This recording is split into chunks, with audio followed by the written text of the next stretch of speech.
Hello everyone, and thank you for coming. To stick with the theme of who if not us, I decided to approach it from the question, who if not us will make the world more open to diversity? And as a person who's a member of the Diversity and Equality Club, I hold this theme really close to my heart.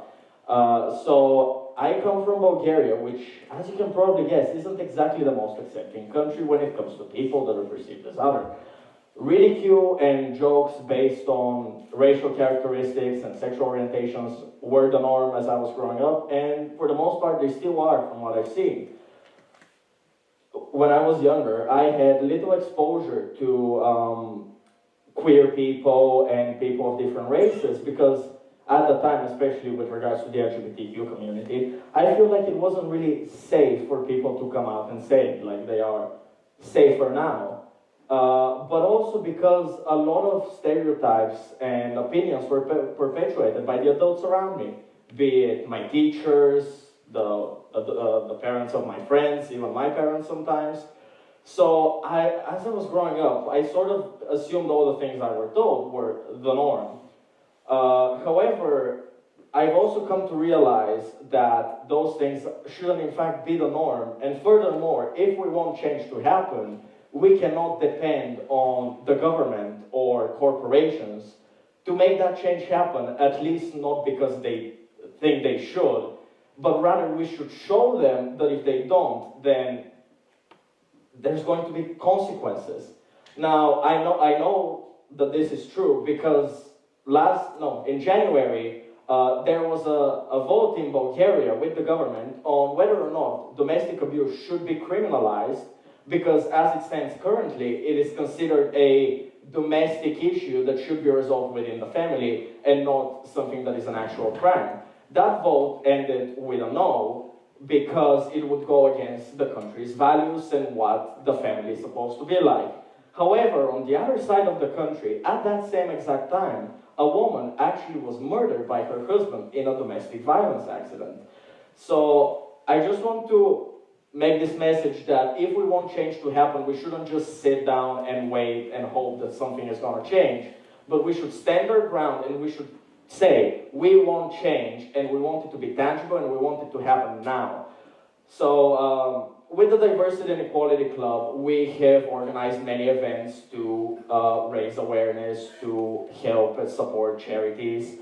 And I feel like that is just a little way of helping. We've helped Queerbase, which is a charity in Vienna that helps LGBTQ refugees find a new place to stay because they aren't safe in their country. We've also made different posters and activities that help to break certain stereotypes or at least raise awareness about them during Men's Week and now during Women's Week, where we had sentences that you've often heard, like men shouldn't cry and stuff like that. And as I was growing up, those were all around me, as well as the occasional being gay is weird. On the topic of who if not us, this was actually occurred to me during a conversation I had with a former student at the school, and they told me that they are so glad that the Diversity and Equality Club is a thing now, and they wish they had it back when they were a student. And this, to me, just seems very obvious that if we want change and if we want something good to happen, we have to work for it ourselves. Now, a lot of people might look at the topic of diversity and be like, oh, I want to help, but this is just such a monumental task, and I don't know where to start. And, well, you don't have to start big. You can start small. You can help support charities. And if you can't do that, then just support your friends. Be there for them. Imagine a childhood friend came to you and they said, hey, I am bisexual, I am gay, I am trans, I have a certain mental disability, although I don't want to use that word. I'm not neurotypical. And so that person is still the same friend that you had growing up. And you should still be there for them no matter what they identify as or if they are neurodivergent. And the most simple thing that you could do is just challenge stereotypes and viewpoints. So if you hear somebody say, oh, men shouldn't cry, then just say, why? Men are just as much people as women are, and they should be allowed to express their emotions. Just challenge stereotypes. Because when I go back home, right, as I said, Bulgaria isn't exactly the most accepting. So when I go back home, I have to sort of shift back into the same person I was growing up, and I have to agree with certain opinions and say certain things that I don't want to, because that's just not who I am anymore. But even then, I still try to challenge people's viewpoints. For example, I've gotten in arguments with my parents a lot about their views on different races, on the LGBTQ community. And most of the time, it's sort of laughed off as a joke, because why would anyone in Bulgaria think that, hey, maybe we shouldn't normalize this? And it's a bit disheartening, but also I still try to do it because I know I'm not the only person that's trying to facilitate this change. And I know that there is a possibility for change, even in a country such as Bulgaria, because at last year's Pride, there actually was a pretty good news coverage on the actual Pride event.